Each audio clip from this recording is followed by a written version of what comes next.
comme mon président aime le dire, comme le président Tiani l'a dit ce matin, il faut voir la main de Dieu dans ce qui nous arrive.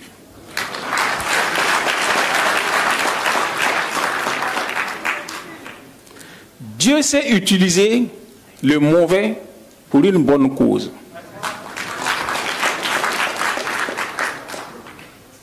Donc, depuis longtemps, nous prêchions, n'est-ce pas, l'unité africaine.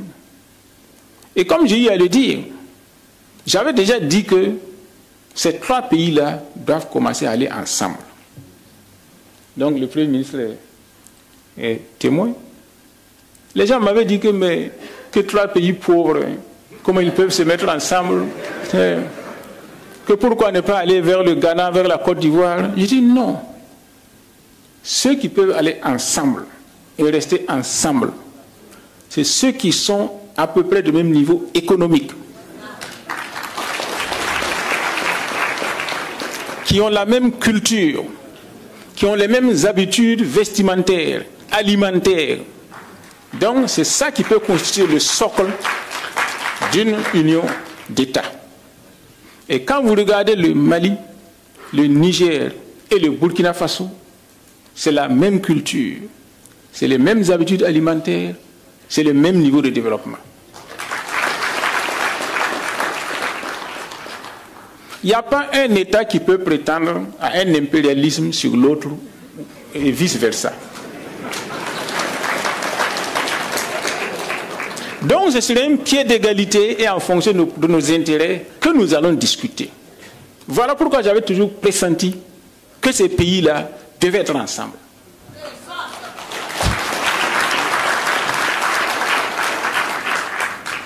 Pendant longtemps, nous avons attendu le Niger.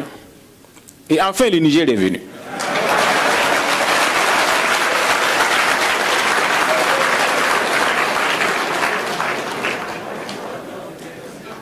Pendant le FESPACO, j'ai reçu le ministre tchadien de la Culture. Et je lui ai dit, le Mali et nous avançons vers l'union. Nous vous attendons aussi. Alors, aussitôt au Burkina Faso, j'ai reçu tout un tas de volets qui disent que oui, voilà, que les Tchadiens sont pro-français, que pourquoi moi je m'adresse à eux, etc. Il dit non, je ne m'adresse pas au gouvernement français, au gouvernement tchadien. Je m'adresse au peuple tchadien à travers son ministre. En parlant au ministre tchadien, ce n'est pas lui que je vise le peuple tchadien. Que les Tchadiens prennent leurs responsabilités. C'est eux que nous attendons maintenant.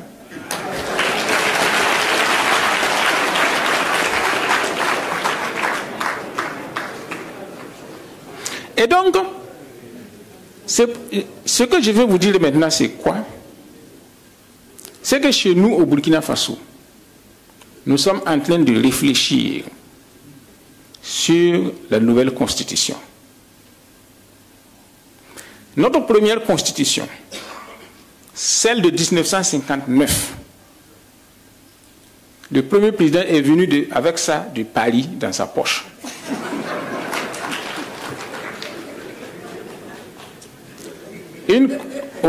Oui.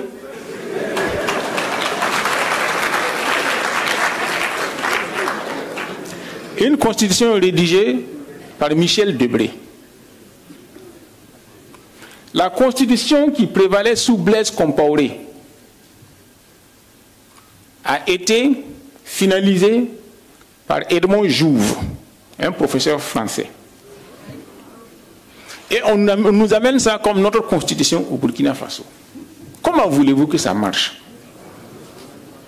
Donc maintenant, nous sommes en train de réfléchir pour écrire une constitution totalement détachée du format français qui nous a été importé.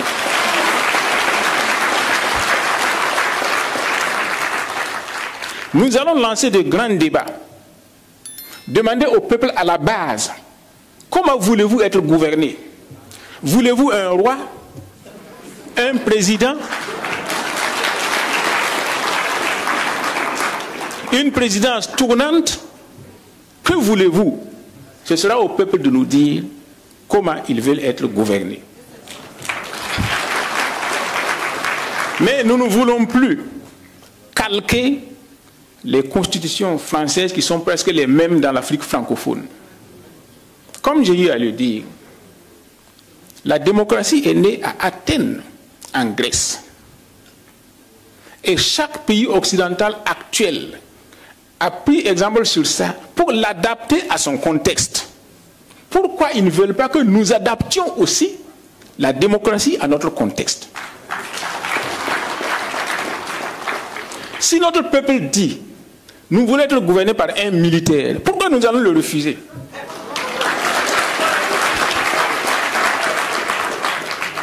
Est-ce que c'est la CEDEAO qui vient nous donner à manger? Est-ce que c'est la CEDEAO qui paye nos militaires? Et pourquoi elle doit avoir son œil sur la façon dont nous devons nous gouverner?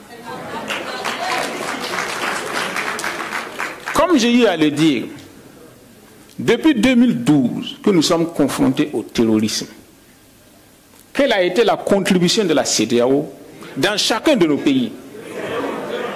Pourquoi elle veut maintenant venir nous dire comment nous devons nous comporter? C'est une question de simple logique.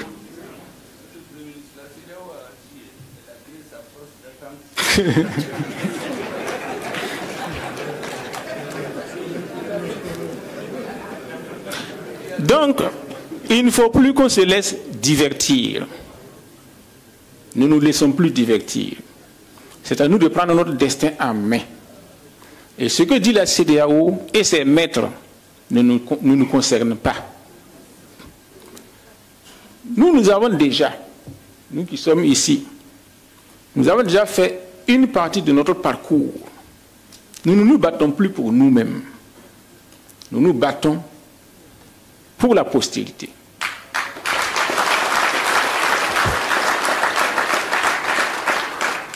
Et comme j'ai rappelé ce matin, quand le général Tiani est venu au pouvoir, nous ne le connaissions pas. Donc on ne savait pas vers où il devait aller, où il pouvait aller. Mais il a dit une chose qui m'a marqué. Je ne peux pas répéter mot à mot. Il a dit, moi je suis déjà assez âgé. Ma vie ne m'intéresse plus. Je me bats maintenant.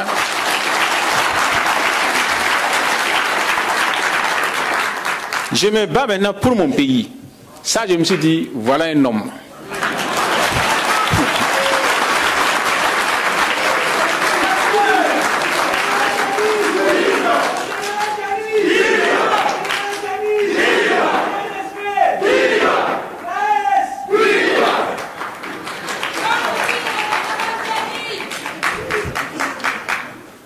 Et c'est la même détermination que j'ai perçue en lui ce matin quand il nous a rencontrés. Ce que je voulais vous dire, ne perdons pas de vue quelque chose. J'ai eu à dire qu'il y a la main de Dieu dans ce qui se passe. C'est pour vous rappeler que tôt ou tard, nous allons repartir vers Dieu. Chacun de nous va mourir. Faisons en sorte que quand nous allons mourir, nous ayons la fierté et le regard ferme devant notre Créateur. Que nous ayons la conscience d'avoir mené une vie utile. À quoi ça sert à un chef d'État d'accumuler des milliards? Nous en avons vu ici, les Mobutu, etc. Où c'est parti? Mieux vaut laisser un idéal, une spiritualité, un sens de vie à la postérité.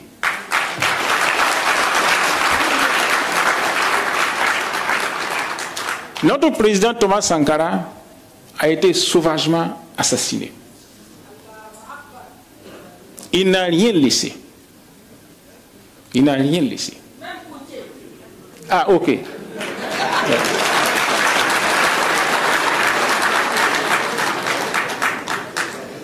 Mais aujourd'hui, son nom traverse toute la planète. Ça doit être un idéal pour nous. Et donc, si Si nous avons cet idéal-là, je suis sûr que nous pouvons aller très loin. Maintenant, ce que je vais vous demander, et que je ne cesse de demander, l'une des raisons pour lesquelles les précédentes fédérations ont aussi échoué, ce sont les égoïsmes nationaux. Mettons un terme à ces égoïsmes-là. Ça ne nous mène nulle part.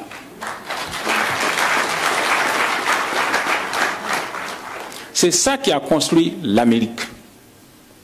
En Amérique, les colons sont venus de partout.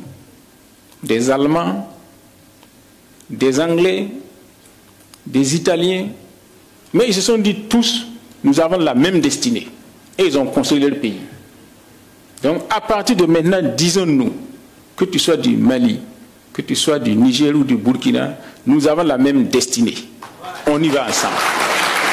Partagez votre opinion dans les commentaires et surtout abonnez-vous à notre chaîne et activez toutes les notifications pour être les premières personnes à être informées quand nous allons mettre une autre vidéo en ligne. À la prochaine vidéo.